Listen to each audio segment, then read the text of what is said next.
Hello, and welcome to today's show, the show where one is about to learn it, live it, and pass it on.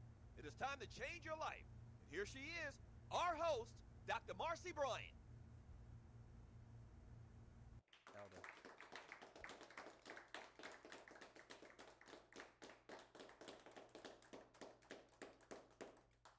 Good morning and welcome to the show today. We're happy that you decided to join us. This is the show where we will learn it, live it, and pass it on. And so today I'm very anxious about the guest that we have, and he's going to be sharing some great information with you about learning it, especially in your community. In case some of you don't know how important community is, and we're not just talking about the church community, we're talking about the community in which you live. And this is very important to our lives. And our guest today is Elder Eric Ames, and he is going to be talking to us about his journey in helping other people find their way. And he started right in the community. So, Eric, welcome to the show. Thank you so much, Dr. Marci Bryant. I'm so glad that you decided to join me today. Absolutely. And with that, I would like you to introduce yourself your own way to the audience. Tell us who you are, what you do, and then we're going to talk about some specifics. Absolutely. Hi, my name is Eric Ames. I am a business owner, local business owner here in Wilmington, Delaware, where I own a franchise owner for Zoup, which is located here on Kirkwood Highway. And that's just part of what I do. But you know, I'm first a child of God, right? I'm a minister in my church, and I have a wife of 14 years, and I have two wonderful boys, 14 and 9. Oh, that's great. That's great. Now, tell me about the community work that you're involved in. Okay. Give us some information about what you do in the community and how you got involved in your community. Sure. You know, for me, I think and when I think about where I got started and where I realized the importance, it started in the church, right? So, you know, I attend Disciples of Faith, where Apostle Terrence Walker is the pastor and the overseer, and through that vineyard, he strongly feels that we have to be an outreach for our community, as well as, you know, those who are proclaiming Christ, right? So that others can be, you know, led to Christ. And it is through the community service that you are now able to touch people's lives in a real way that enables them to see the Christ in you, that they may want to pursue him for themselves. Okay.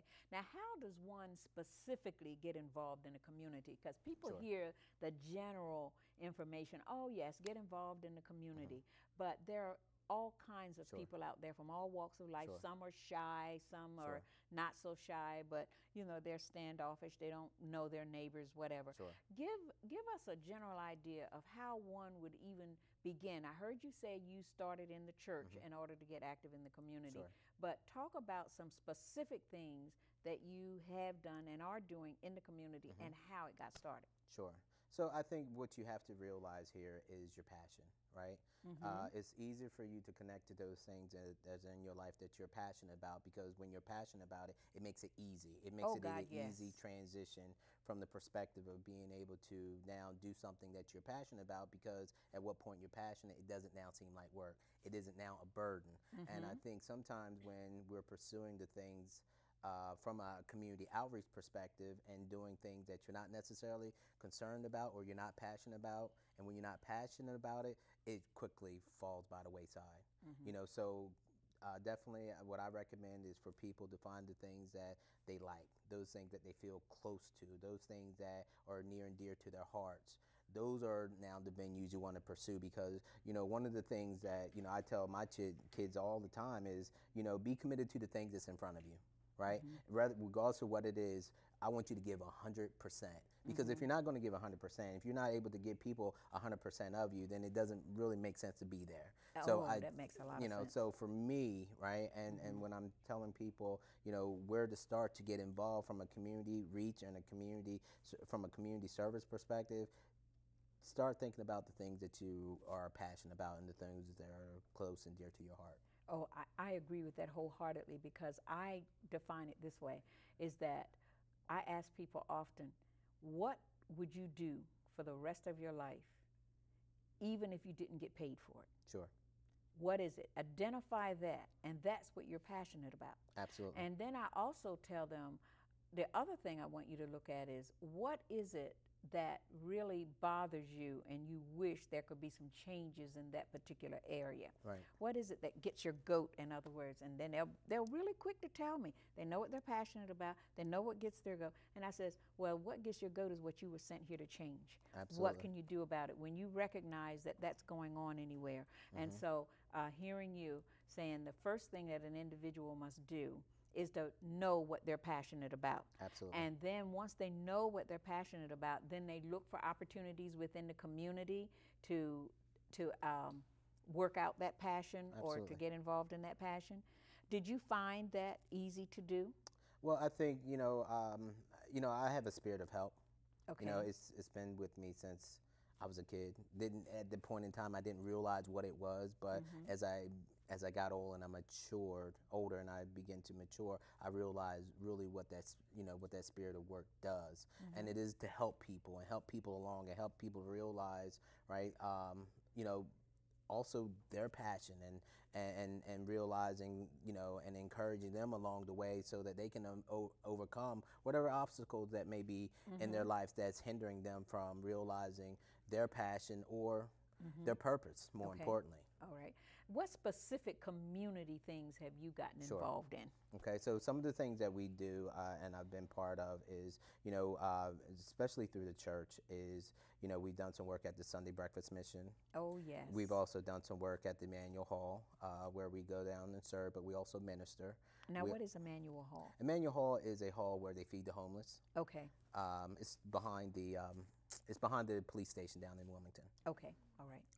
But we also do some outreach within the nursing homes because, one of the things that I realized even about our nursing homes is that, a lot of people that are in the nursing homes don't have family who visit them. Oh, yes. So just being able to, come in to lift their spirits, share the word of God, but to also encourage them as well because they also need encouragement. So you've given our viewers some ideas in order to get involved in the community, especially if they're passionate about it. Now, how about the youth? Is there anything that you're aware of that happens in communities where youth are a major part of it that people can look into? Right. So being an employer, right, I get the opportunity to invest in people. Right. So one of the things that while I do run a business and, I have expectations, I feel part of that business and that business model is to reinvest in our youth. One of the things that I find that's lacking in our communities is our young people's inability to get employment. We're at a disadvantage for a lot of reasons. And being an employer where I have the ability to make decisions that helps change people's lives, I feel that's in my own way, a way in which I'm able to give back, but give back in a way that lends to empowering people to realize, right, that in order to be successful, right, you have to be able to commit, right? And I teach our young people who I employ that sense of commitment.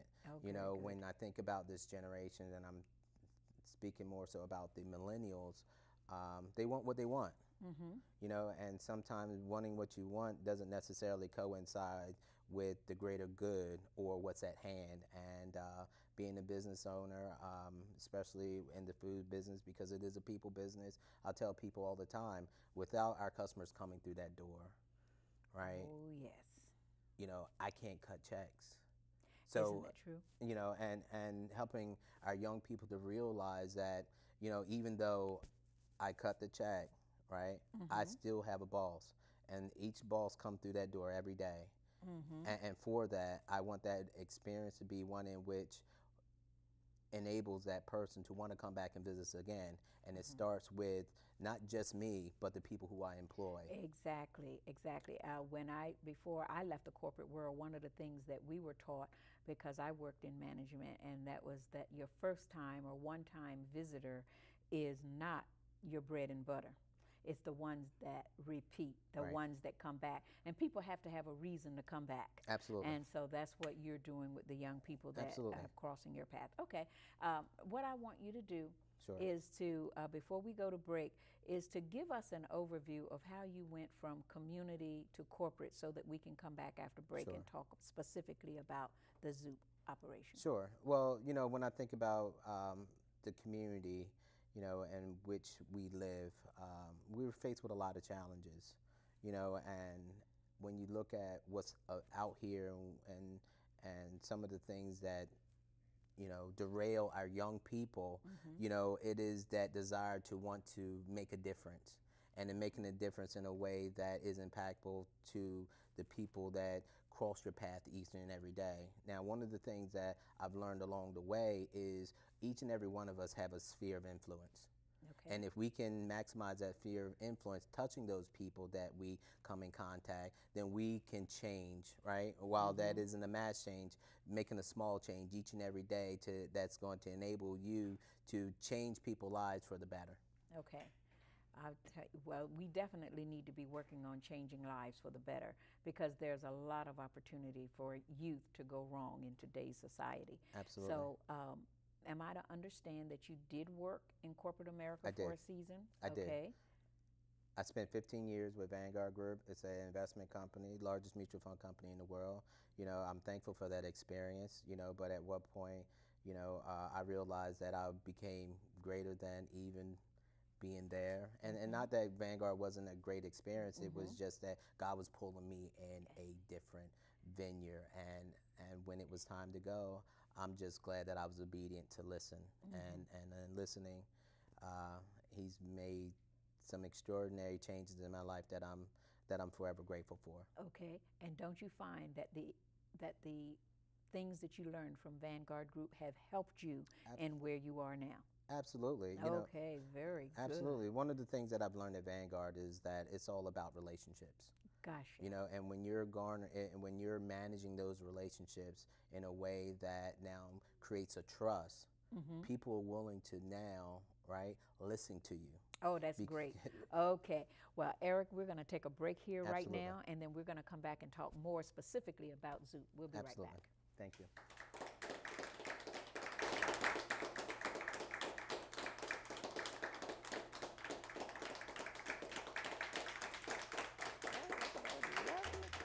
Our fears become our reality, and they keep us in bondage. Our doubt paralyzes us and keeps us from moving forward. No Need to Run. Available at tapepublishing.com.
Our fears become our reality, and they keep us in bondage.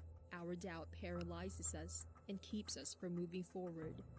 No Need to Run. Available at tapepublishing.com.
put a Zoup commercial on there.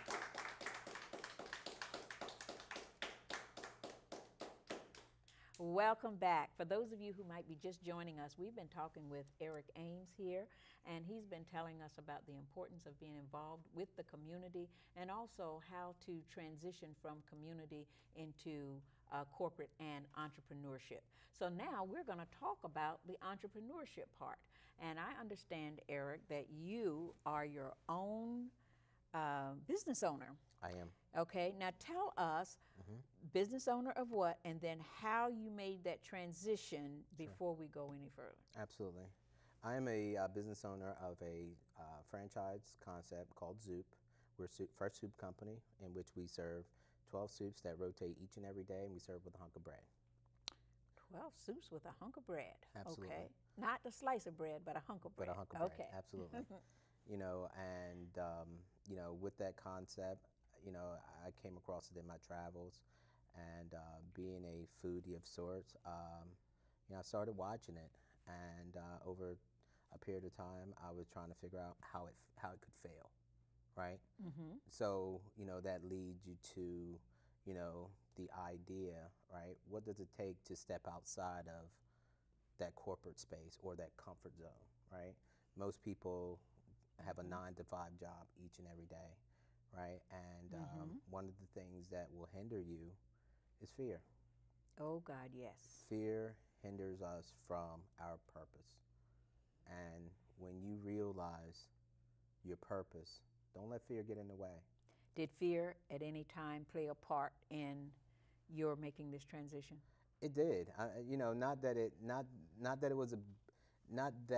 made a impact, but I knew it was there. You know, in my research, when I was trying to determine, right, whether I was going to leave corporate or not, you know, we got pretty far down the road, and at which point, now I'm ready to sign the contract. You know, talking to the folks over at corporate Zoup, you know, the guy flew out to Delaware, and you know, with that, he had the financial disclosure agreement, and the expectation was I was now to cut this check. And I remember, you know, waiting there, and I was sitting at the table. You know, I was a little bit early, and there was a whole lot of things in my head going on. Eric, why are you doing this? You got a great job. You know, you know, there's nothing wrong with it. You know, and for a split moment, I thought that I was going to send this guy back to Detroit empty-handed. I see. So fear did raise its ugly head just for a few moments. Now, obviously, you did your homework. I did. So you were right down to the wire, and just moments before, you just decided not to let fear interfere. What was the deciding factor? Right. That helped you just look fear in the face and then go for it? Right.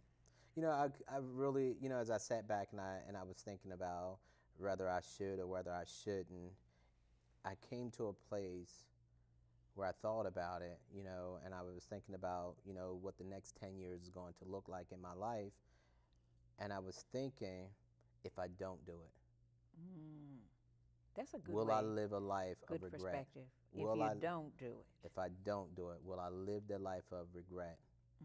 I think so many people do that. They look back at a certain point in their lives and decide, you know, if I had only done this 10 years ago or 5 years ago when the opportunity was there. And now they're looking back with regret. But you decided to just take your thoughts forward, saying, if I don't do this, will I have regrets? So Right. that was your deciding factor, that you needed to do this. It was one of the deciding factors, but I also know that there's no fear in God. Oh, now that's good. Reminding us, for those of you who are listening right now in our audience and out there in TV land, there is no fear in God. So your faith had to play a major role in this decision. Absolutely. You know, Hebrews 11:1, right? Oh, Faith yes. being the Substance of things hoped for, and evidence of things not seen. Right? I realized, you know, if I was going to move forward, Yes. right? if I was going to aspire to my purpose, and I knew my purpose wasn't at Vanguard. Vanguard was a nice place, Yes. but it wasn't me. And we all know the things that God has called us to. It's in our spirits. It pulls us I believe that too. It pulls us every day. Every day. Every day. And I haven't found that contentment until I got into Zoup. Isn't that wonderful? You know, Well, and nothing against Vanguard, right? Vanguard being a great company, but at some point, sometimes in your current positions, in your current jobs, they are just vehicles to get you to your destiny. I love that. Remember, you heard it here. Your current job, whatever it is just a vehicle to get you to where God ultimately created you to go. So for those of you out there who are listening right now, who are watching this, it is time for self-examination.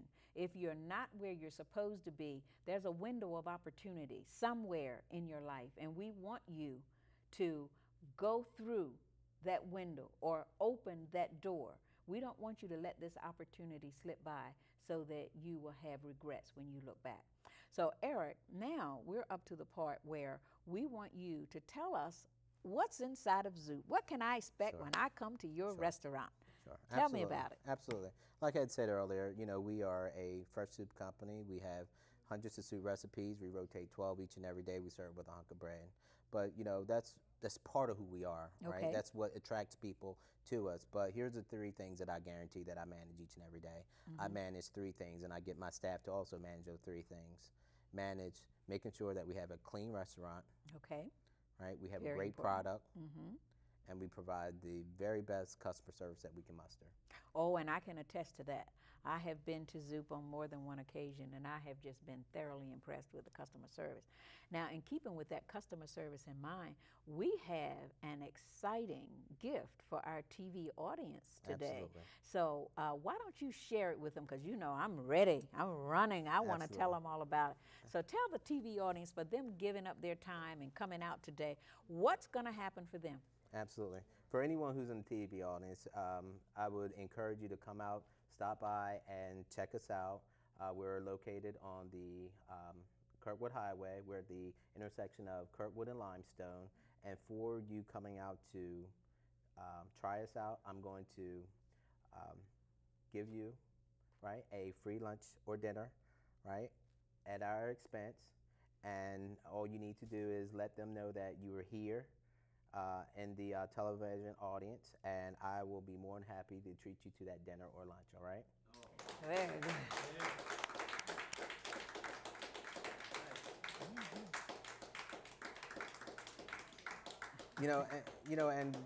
And when we think about, right, Zoup, and I don't want to spend a lot of time talking about Zoup, because I think, you know, there are some things that I want to just share with people with respects to what's next and how to move forward. Yes, you know, please do.